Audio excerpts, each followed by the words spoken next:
Hi, everybody, and welcome to Data in Play. I'm Andrew from Orbition Group, and this is the mini-series that gives you an insight into how data is harnessed by some of the world's biggest sports teams and brands.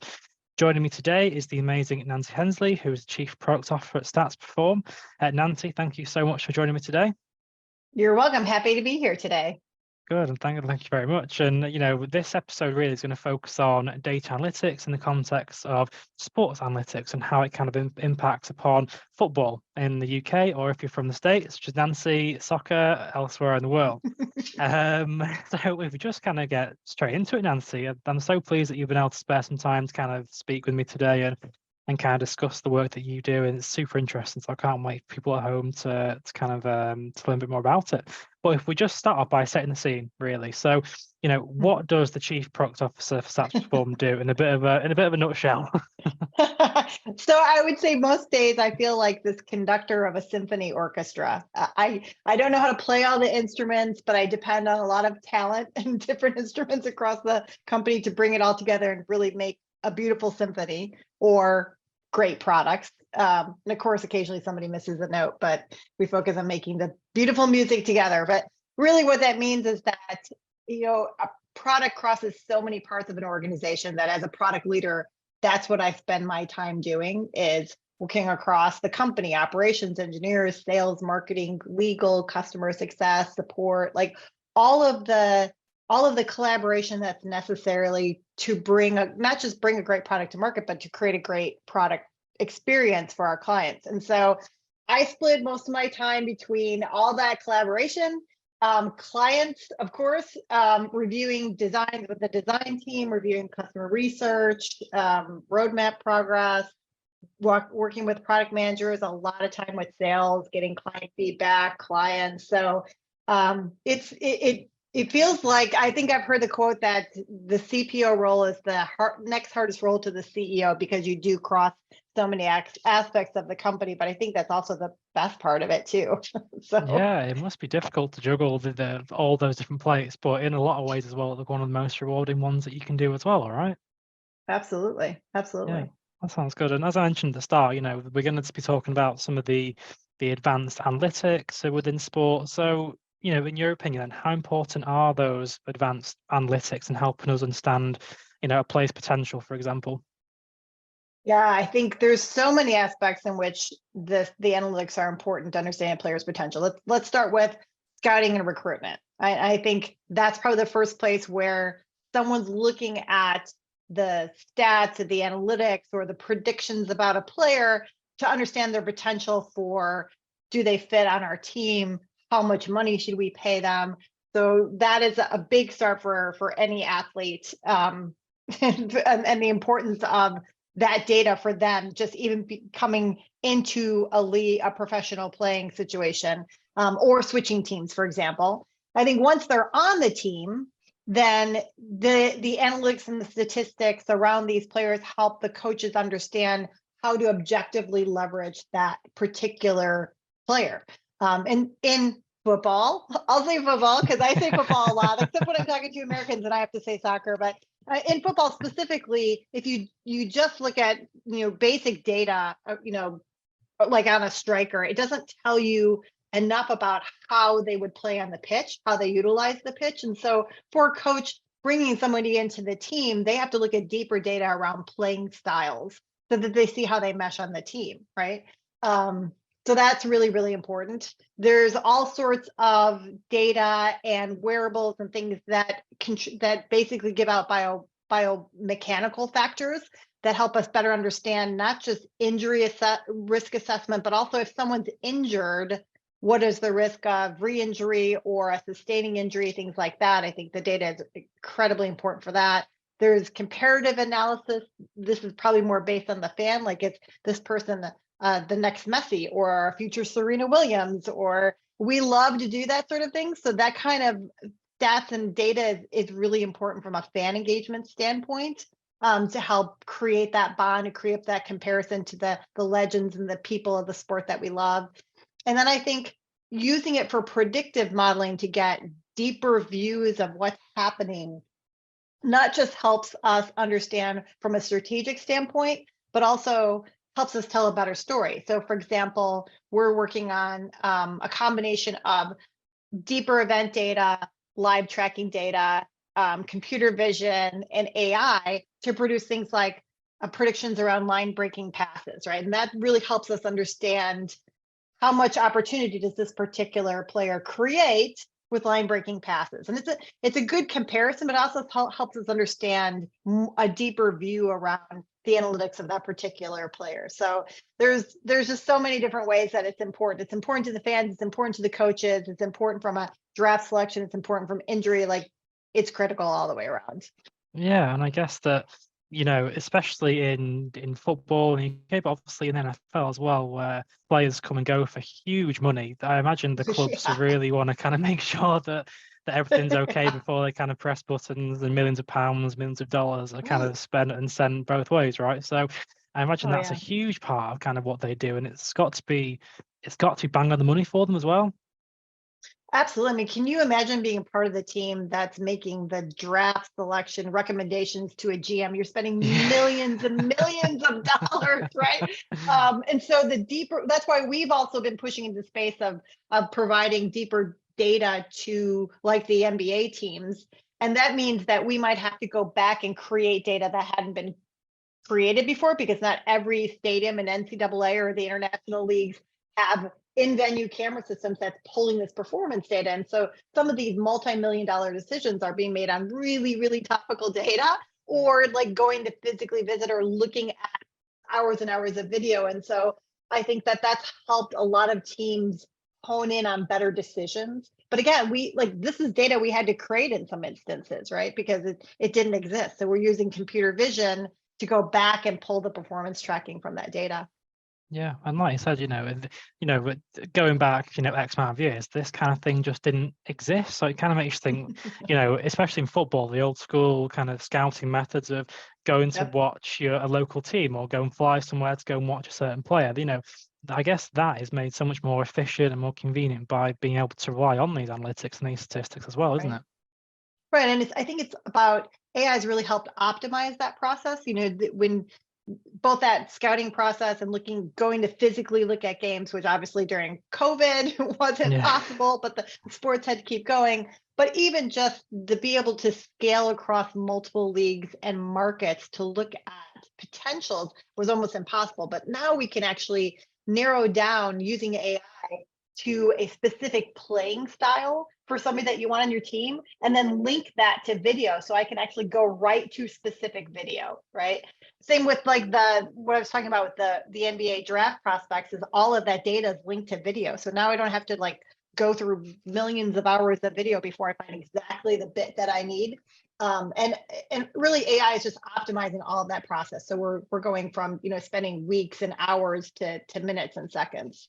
Yeah, it's good to hear that it's really making that process a lot easier and a lot more efficient for the analysts and for the whole team to kind of get stuck into. And especially when we talk about the advanced statistics side of it all as well. And, me and you spoke about it on numerous occasions now in terms of how this has changed the way that we sort of consume sport when we watch it on the TV, or even when we go to games or, scrolling on Twitter, for example. So, how do you believe that advanced statistics have really changed the way that we consume sports?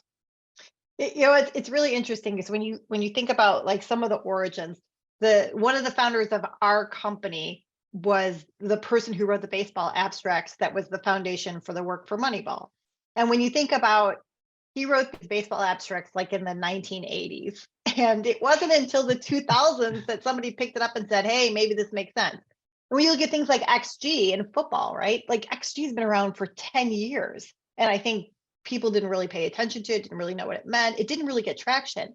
Now we'll release new metrics and they almost get immediate traction, because I think people really embrace, data. It is driving a lot of the fan engagement.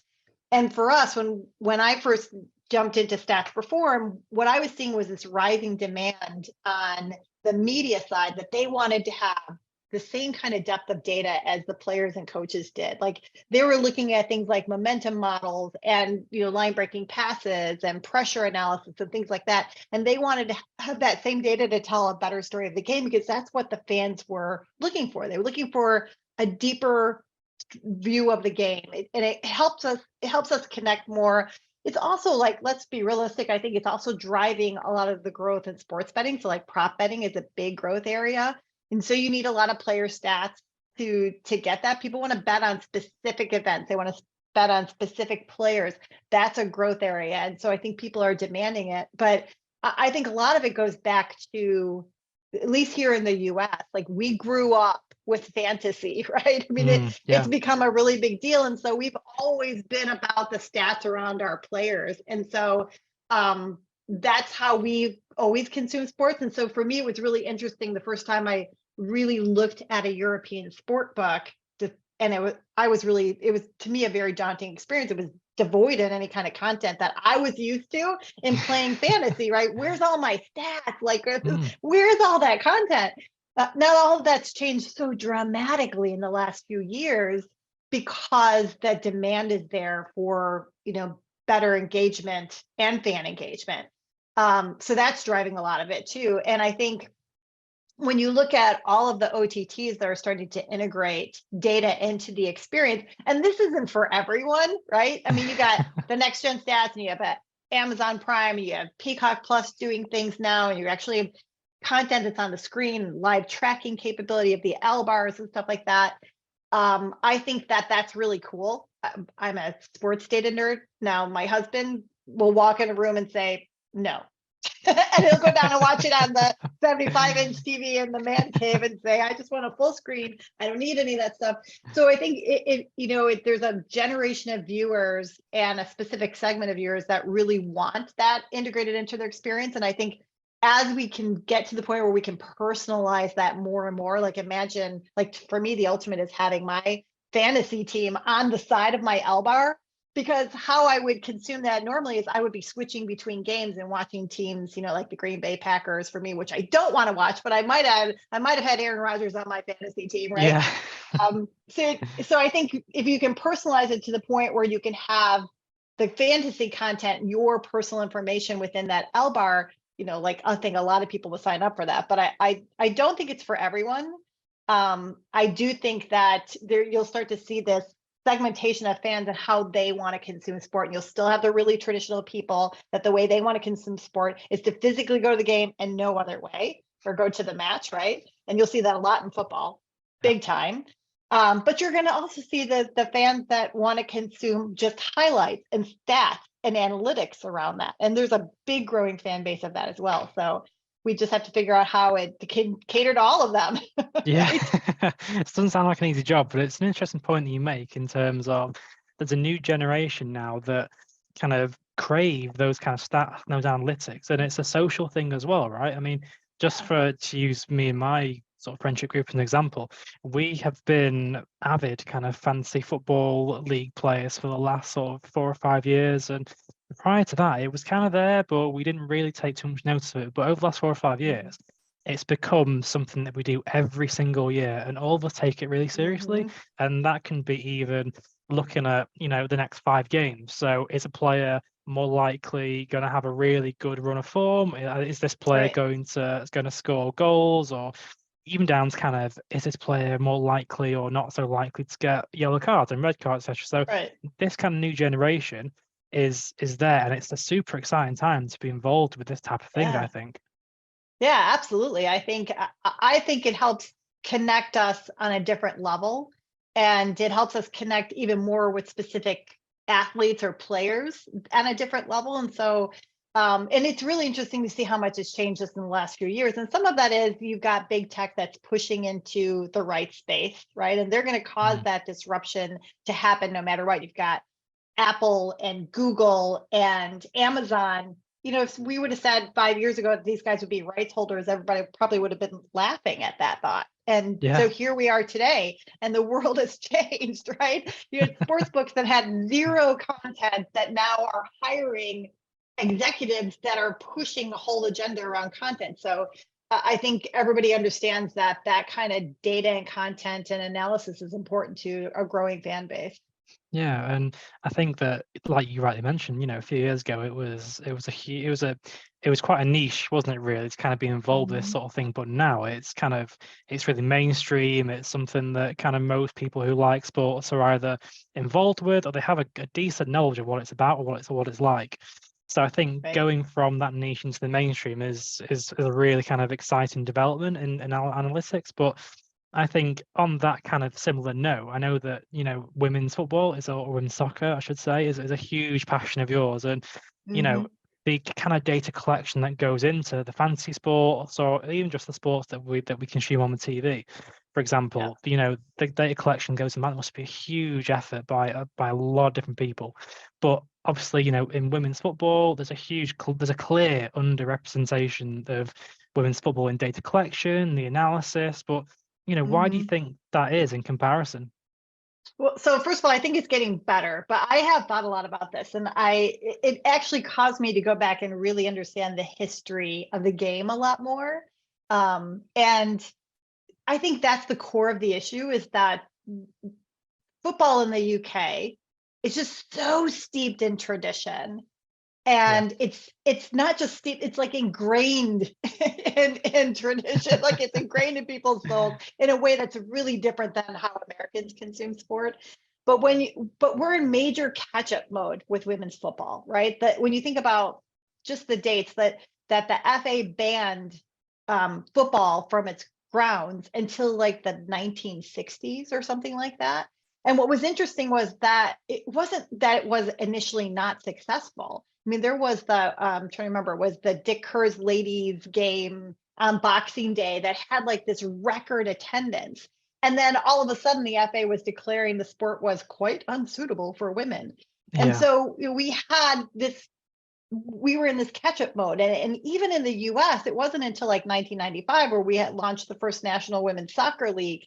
So we're so behind in a sport that is just steeped in tradition. And even the women who are avid football fans in the UK who grew up in households where you supported your club like next to your family, like that's ingrained in how they were raised as Yeah. well. But so I think it's just we're kind of fighting this long-standing tradition. But I think the good news is that it's starting to change. We're starting to see that movement, and equity has become really, really important. We've got to balance this, driving equity and driving exposure with not pushing it to the point where, like, there was the argument about the blackout of the World Cup, right? Because Mm. and I think that FIFA their heart was in the right place in trying to make that point, and so thank you for that.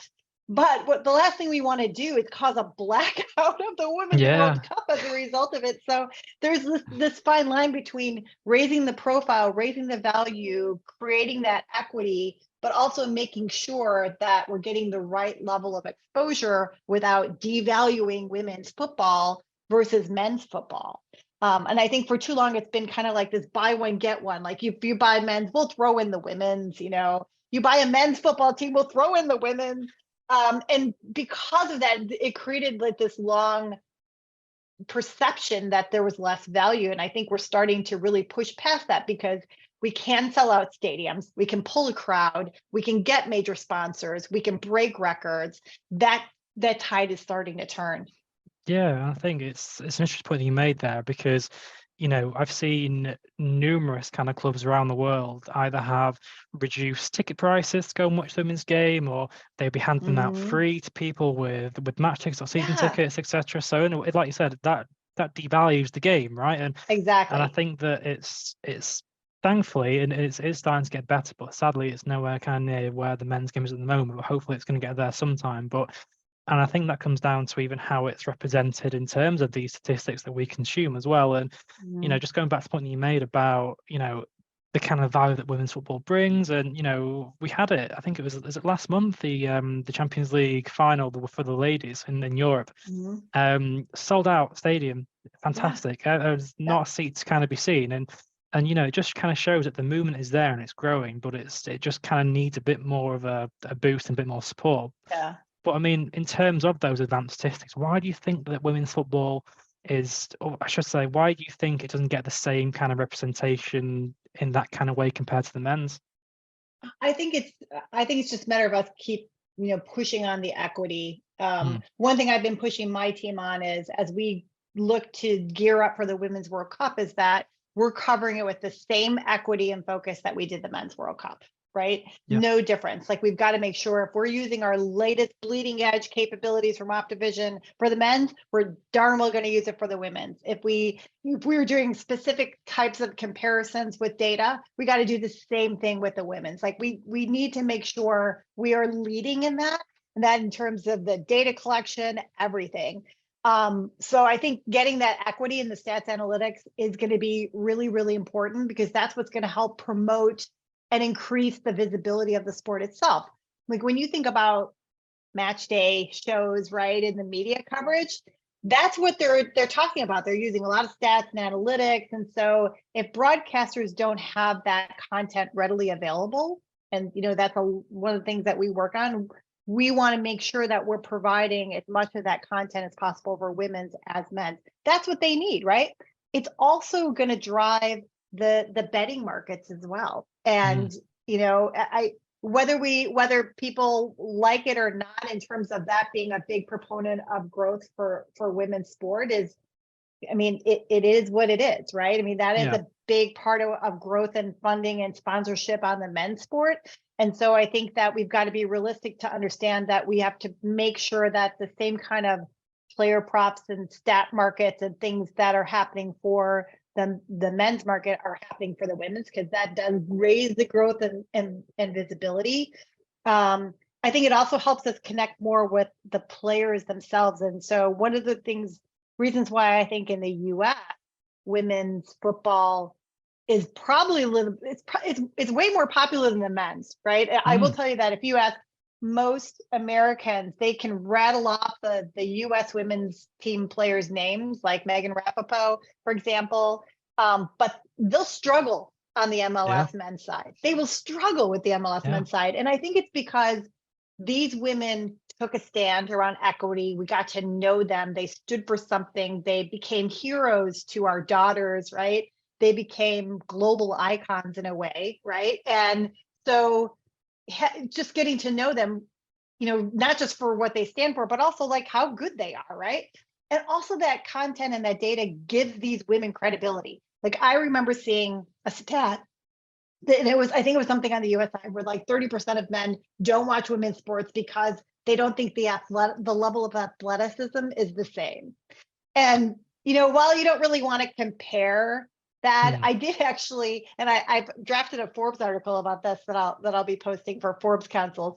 But I did ask the team, like, okay, like, this is a challenge I think we should really dig into, and let's compare men's performance and women's performance, like in a specific game of a World Cup series, and just see like how like for like are they. And in a couple of the metrics that we looked at, the women actually not only were like at parity, but outperformed the men. So like, we need to bust through those myths, and I think more data and analytics will help us provide more credibility. It'll help provide more visibility and help us connect more. It might drive those betting markets, which helps more sponsors, more yeah. media coverage. Like, it all works together.